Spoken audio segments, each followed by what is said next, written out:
Bouchard for your 2 periods was unreal. I mean, Hmm. for the most part, he was really good. He Yeah. made 2 mistakes that were critical penalties.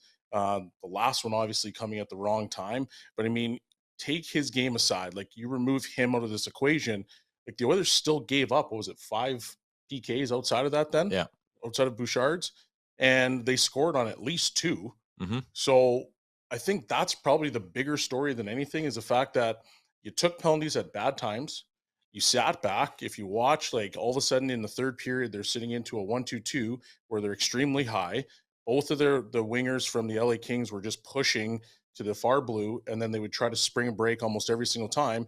And the Oilers allowed them to do that. They kept chipping pucks in, sitting back, chipping pucks in, sitting back. And so now the game just starts to change a little bit, right? Because now all the breaks are coming along. But I mean, going back to the original question, Bouchard was good. He made 2 critical mistakes. It's a young defenseman that's finding his way.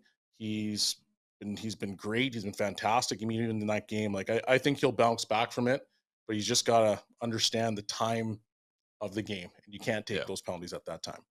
Speaking of penalties at bad times, overtime, generally a bad time to take a penalty, give a team a power play.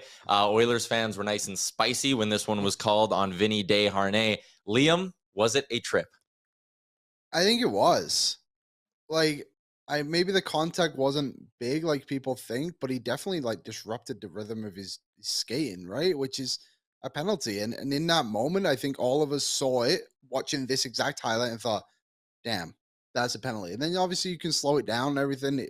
Maybe the contact isn't as big as you thought, but I don't think it's fair to criticize the official on making that call I in the think moment. I think the Diane beef lost control. I think the beef people will have is they probably could have called a penalty on LA a couple minutes Yeah, before that that's on fair. Fogle. And the thing is, like in overtime, yeah, okay, I understand sometimes they want to put the whistles away. But if you're gonna call one penalty, like there was an infraction on Fogle right before that. I think Mhm. that's probably why people are mad, but it is a trip. I know, yeah, when you watch it super slow-mo and you see, okay, look, he kind of touches that broken stick and then he falls. Okay, the ref in real time is watching that play head on. It's a trip.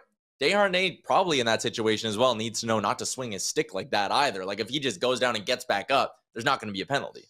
Yeah, I mean, at the end of the day, like you look at the call, and usually what you want from the official is it's got to be an egregious call or something that's going to truly affect the play. Mhm. And in this situation, part of the reason also why I think guys are so mad is that the puck was getting chipped in anyway. Like Yeah. Bukestad's going to get this puck. It's not going to be affected. There's no scoring chance on the play. Like if they don't call this, nothing changes in this sequence of events. And I think that's part of why people are so upset because, like you'd mentioned, they didn't call something on Fogle earlier. Yeah. I think another thing too, just right before this, didn't Deane lost the puck on the blue line, right? He kind of Yeah. founded it.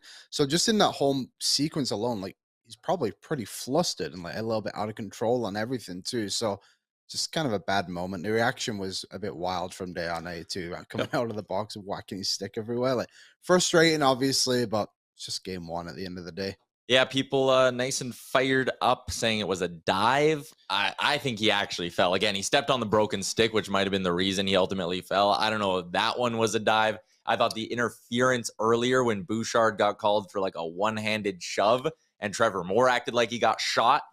Okay, that one I think was maybe a bit more of a dive. But I mean, also the Oilers got part of the reason the Oilers got off to such a good start is because they were getting power plays early in that hockey game. And the 5-on-4. takeaway I'm going to have from this is if this is the number of penalties they're going to call, if there are going to be 9 power plays in every game this series, I think that actually works in the Oilers' favor. Because I think eventually an officiating crew, I mean, you play in the league, Shawn, they're going to be trying to even this thing up. They're going to know when they look at the stat sheet after we gave LA 6, we gave Edmonton 3.